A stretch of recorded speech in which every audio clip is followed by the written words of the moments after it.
Welcome to this week's episode. So I'm going to delve deep now into mindset and really just what you need to be doing day to day, or what I do day to day, just to really make sure that I'm performing at the highest level. So it starts obviously here in the gym, as you've probably seen from previous videos. I'm just going to delve into it. So my brother Reis is here training with me. Got a friend as well on the session as well in the background. So yeah, let's do it.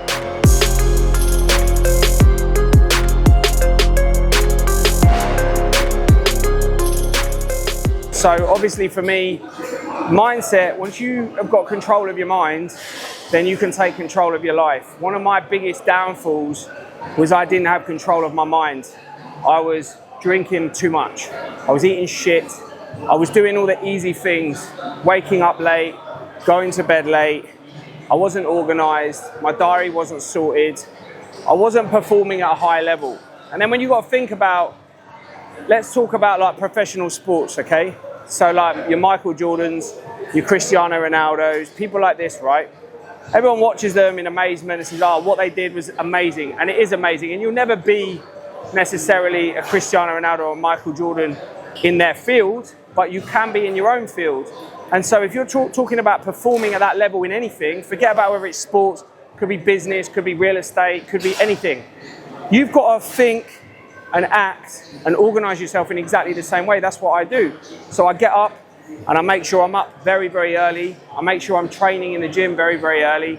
I make sure that I'm training on an empty stomach. I'm doing an hour of cardio a day. I'm breaking 10,000, 12,000 steps a day. I'm training abs 2-3 times a week. I'm training my skinny little calves 2-3 times a week to try and make them better. You know, whatever it takes, but that's improvement. And you've got to then put the right food in your belly. You've got to then put the right learning in your brain. It's all a whole total mantra, like a mantra of what you need to live by to perform at an optimum level. You've seen it yourself. I think but if you talk about the differences, right? Because let's be like really real on this. Reis hit massive money, got loads of money in, and then he took his foot off the gas for like 6 months. Spammed up the wall, went in fucking holiday after holiday. Thought I was living the life that I thought I wanted to. I think we spoke about it before, where you think you want to be going on holiday, driving a sick car, eating out, drinking every day, put on loads of weight, and then only when you start to fucking see the difference, you've got to like treat it as if, I think I heard you say a minute ago about an athlete. I said, whatever industry, you got to act like an athlete in that industry. So coming to the gym, you're acting like an athlete, doing your calls. It's got to be so regimented. But it's also hard work to perform at that level. So if you want to perform at that level, then how can you be having a hangover every day? How can you be eating shit food? How can you not be training so that your blood's flowing, your brain's buzzing, you might have one there? Good day. You're allowed to enjoy yourself. But if you look at anyone who's successful in business or sport, I played football at a very high level till I was about 22 years old. I'm telling you, pretty much everyone had the same ability as we're growing up from the age of 13 to 18. You might have got the exception. But the ones that I actually see who actually made it, which are probably like a count on one hand, they used to run harder, train harder. They were just more disciplined with their diet, with their training. They weren't technically any better. So when you come across someone who might be genetically gifted, that doesn't need to train as hard, or someone that's got a gift of the gab, you will always lose to the disciplined person that will just do the right things day in, day out, because it is so incrementally small, isn't it, the growth? Yeah, I think like we're all human beings, right? We're all human beings, and most of us are fortunate to have health, to have 2 arms, 2 legs. And even some people who don't have 2 arms, 2 legs are still working harder than a lot of people out there, and they're doing amazing things physically. Like, it's all about your brain, your mindset, wiring yourself up. Because for me, the turning point for me was, if you look at I listened to something the other day, right? If you wanted to train someone, okay, to be patient, then the way you're going to get them to be patient is by testing their patience, is by putting them in situations where their patience gets tested. If you want somebody to become higher in endurance, then they're going to have to put themselves in situations where their endurance gets tested. They're not going to get better through endurance by never having their endurance tested.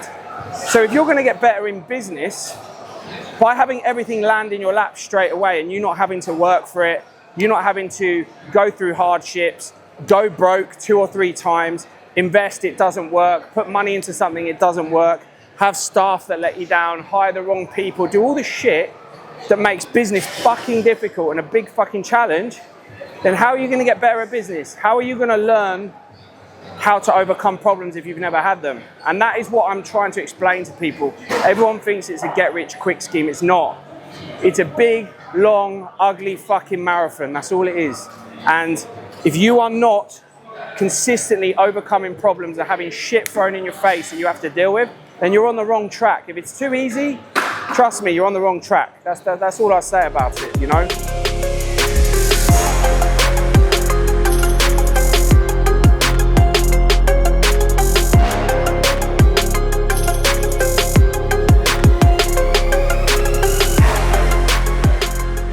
You know, I've seen it with like my brother. He earned a load of money, started spunking it up the wall. Then he's got back down to business. He's organised his diary. He's got himself set for success.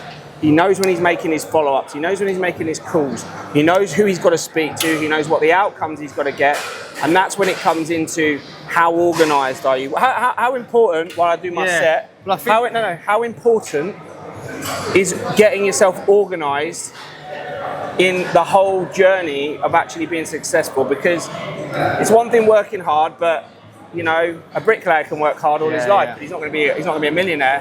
How important is it to be organised in that pursuit of what you're trying to do? Yeah, I think when I'm in the zone now. I feel like I'm in the zone with work where I'm on everything, but I'm going to bed thinking about what I'm doing the next day.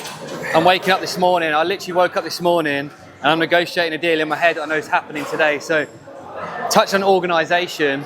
They say eat a frog or something first thing in the morning, where it's kind of like you do the big jobs first, where your mind's fresh. The menial tasks, if you've had a little Barney with the missus or something stupid that isn't really relevant, but I've got big tasks that I need to do that day. And even if I don't have a big dollar productive task, with me being in real estate and sales, it then goes back to prospecting. So the key things for me are doing the difficult task early, fresh in the morning, straight after the gym when I'm charged up. If I don't have any big deals to negotiate or big decisions to make, then it'll purely be, I've got to fill my diary up with prospects. How am I getting more leads? Who can I help? Where's my next business coming from? Who can I help? All that sort of stuff. So organisation for me is doing the big things first and then making sure my diary is filled second. Yeah, definitely. And like, you know, I think a lot of people nowadays, right, they think it's a great title to be an entrepreneur, to want to run your own business, want to do all this stuff. Let me tell you something. It has an extremely high failure rate. The first thing is, most people don't know how to manage money. That's the first thing. Someone gets £100,000 revenue, they think that's £100,000 in their pocket. They don't take into account the tax. They don't take into account their expenditure for the business. They don't take into account creating a buffer just in case they get a few hiccups or speed bumps along the way. And they don't know how to allocate that money into the growth of the next stage of the business. So when you talk about £100,000 coming in, you're making deductions for staff, expenditure, for growth, for buffering, all these different things. Then you get paid at the end. So when you want to run a business, you've got to understand that everyone gets paid before you. So suddenly you've got, right, I want to run a business. I want to take the responsibility. I want to be the big person entrepreneur, but the cleaner's going to get paid before me. The sales negotiator is going to get paid before me. The sales rep's going to get paid before me. Everyone's going to get paid before you. The suppliers, the tax man, everyone. Then you get paid. You still want to be an entrepreneur? It's not that straightforward, is it?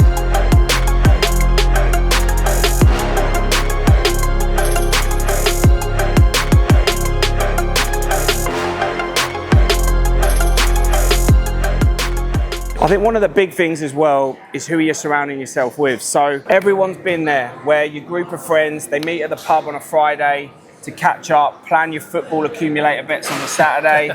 Slips out on the table. Yeah, sink a few pints, and that's your friendship group. But when you take out the alcohol, when you take out the football accumulators, you take out the lack of ambition, are you all really still friends?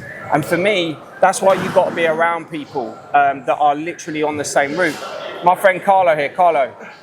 So you was with us yesterday. He's come out to Dubai. He's moving his business out to Dubai. He's had to restructure. So we obviously been friends a while now. Friends is a bit of a gay word, but yeah. Sorry for woke crew, but anyway. So, you know, we've been mates for a while now, and you know, you're a businessman. You got the Lamborghini Aventador. You've done huge things from nothing as well. You come from nothing. What challenges? Let's talk about that's the nice stuff. But what are the challenges that I think people don't really understand, and how important is your mindset in doing those challenges? Well, I'd say the first thing is perseverance, my friends. Yeah. I think when it comes to business, you know, even when the going gets tough, the tough gets going, you've got to keep going. You can't quit. You've got to keep on going. And, you know, I've had some hardships this year, and I've had to go back to the drawing board and restructure things with my business. You know, the economy crashed last year for me. And, you know, I was spending loads of money on like holidays and taking my missus out to all the luxury places. Women. Etc. Yeah. Joking. And, you know, and then I had a lot of high expenditure as well in business. And to be honest with you, it all started tumbling down, and it made me have to go back to the drawing board and go, okay, what am I going to do? Am I going to sink, or am I going to swim? Am I going to restructure? Am I going to sort this problem out? And I feel like this is the reason why most businesses fail, because when there's a lot of pressure, pressure bursts pipes. Some people can't handle it, while some people can handle pressure. So just as I was saying, this is brilliant, right? So just as I was saying, right, we talk about business, entrepreneurship, real estate, improving yourself, right? If you're going to create the ultimate real estate agent, the ultimate business entrepreneur, the ultimate sports person, do you think that person should have an easy run, or do you think they should have a hard run to become the best at what they do? You got to have it tough. Yeah. You got to have it tough, man. That's the only way you're going to learn. You got to be balls deep. You become real balls deep. You become extremely resourceful when your back's against the wall, and you actually have to figure out, how good am I? Can I actually get out of this shit? Because when you're comfortable, you don't really look at your expenses, do you? If you've got $1,000 here going out, $1,000 there going out, and then when it's like you're hemorrhaging money and more going out than more coming in, you've got to fucking look at yourself. I've got regular expenses between £50,000 and £100,000 a month. 50 and 100 grand a month expenses. That's before I hit zero. So when you start talking like that, you start thinking, hold on a minute. What if I'm just buying a Richard Mille every month? Or what if I'm just dropping a new car every month? Suddenly, suppliers aren't getting paid. Suddenly, staff aren't getting paid. Suddenly, the business isn't running, and I'm sitting there scratching my bollocks with a Richard Mille on in a fucking Ferrari. It's not worth it. And like for me, that is what it's about, is that what Carlo just said, what Reis just said, it's about being around, first of all, the people that are going the right direction, the same direction as you, because we've sat around a table and analysed how do you overcome problems, how do you create solutions. And as a business person, and to be the best in business, you've got to become a problem solver. And that means the end of that problem is, how do you turn that into being more streamlined, being more productive, making more money, hitting more bottom line. Remember, turnover is vanity, profit is sanity. And there's no shame in streamlining. You know, if you've gone and lived a time where it was very easy and you didn't care, ego, we spoke about yesterday, ego is probably a lot of people's downfall, because they're afraid to fucking put their ego to the side, and they'll be a bit delusional and go, no, I'll come out of it. And you've got to make changes. What worked 4 years ago in your business wasn't working, and then that's when you've got to dig deep and fucking find yourself. Do you know what I mean? Look at Cristiano Ronaldo, man. He's one of the top guys, and he's got older and he's adjusted his game, and he's still performing at the top, highest level. Yeah, 40 years old. And he's changed his game. Adjusting. He's changed his position 3-4 times. Yeah, and so this is what I'm saying, is like, we talked as well about when you're on the up, when you start making money, right, you can get that ego. I've done it, I've made it, I can drop 10 grand here, 5 grand here, I can go on a 15 grand holiday, I can do all this sort of stuff. And then what happens is you get the distractions. So you were talking about the distractions earlier. As you kind of go from that level up of maybe pulling away from your friends that weren't really helping you, and you're in that transition of you want to be around people that are ultra successful, you're pulling away, and then you get temptation brought to you. I'll go to this beach club, it's someone else. I can afford to go out on a Tuesday night now instead of doing it once a month. Suddenly you've got 4 or 5 distractions that over the course of 5-6 months of straying off 3-4 times a week, which doesn't sound like much. Drink on a Tuesday, Friday, Saturday, that's half your week done. It compounds. And then 6 months later, you realise you're not productive. You're probably firing 1 day out of 7. Yeah. And then the whole thing goes to shit, and then that's when you start to see all the bills piling up, less money coming in, Yeah. And you're like, fucking hell, I've got to fucking take big action now. Yeah. And that's all from just going out more, and it doesn't even look that bad at the start.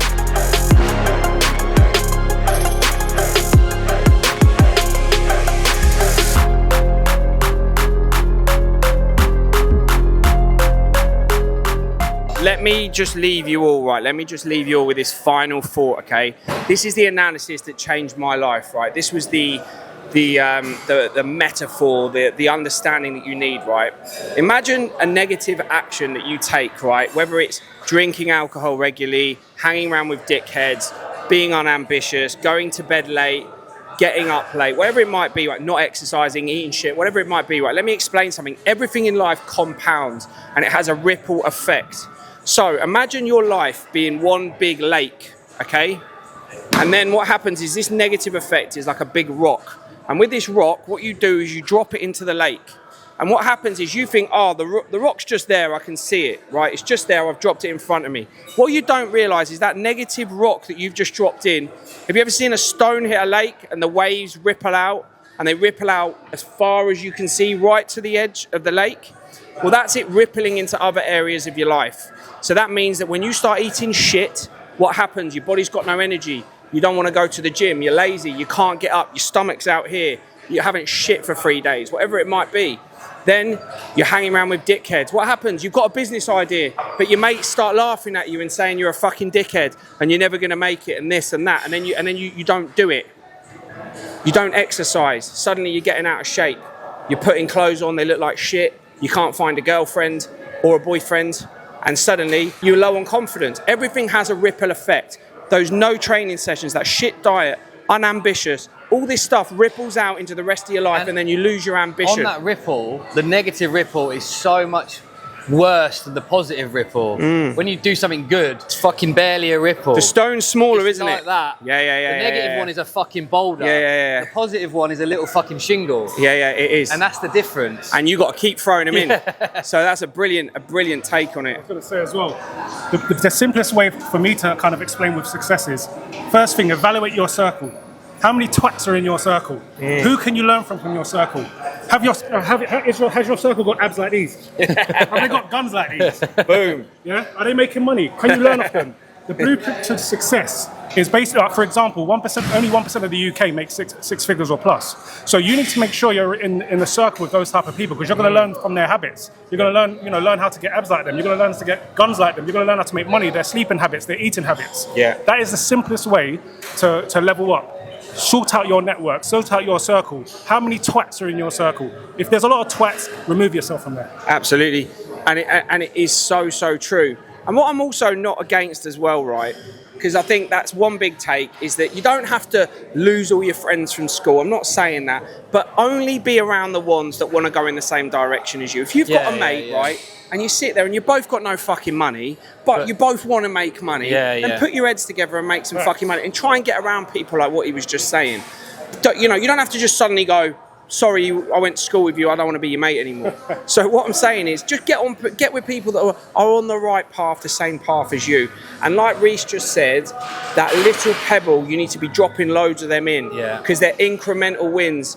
That's why it's so much easier to pick up one big rock, throw it in and create the ripple right across the lake, because you can fuck your life up in a day. Yeah, easy. You can fuck your life up in a day, but it'll take you 5 years to get it good again, and you can fuck it up in one day. Imagine that ratio. It'll take you 5 years of work to get to a successful level, and it'll take you 1 day to fuck it all up. It's true. So that's where the discipline comes in. That's where the motivation comes in. You've got to be, or should I say, ignoring motivation. You've got to be disciplined regardless of how you feel. Accountability, man. Your actions, your accountability is another one. Make sure you're accountable to yourself every day. Make sure that you're answering to the results. Don't wake up in the morning and look at your diary. You should know what your diary is the night before, and you should know how much work's got to go in, how much structuring you've got to do for prospecting for new business, making new connections, putting in those meetings, closing those deals, and getting money in the bank. And if you have got an empty diary, just to finish on, you're in big fucking trouble, because empty diaries lead to empty bank accounts, I can tell you. Keep dropping that little stone. Dropping that little stone. Yeah, that's it. Well, look, thanks a lot, guys. Please Nice one. hit like, leave a comment, and of course subscribe. I appreciate the interaction and the following, and I'm hoping to bring as much value as possible. And of course, if you want to get in the real estate industry, or you are in the real estate industry and you want to be around winners earning £40,000, £50,000 a month, get in touch with us at Tyrone Ash International.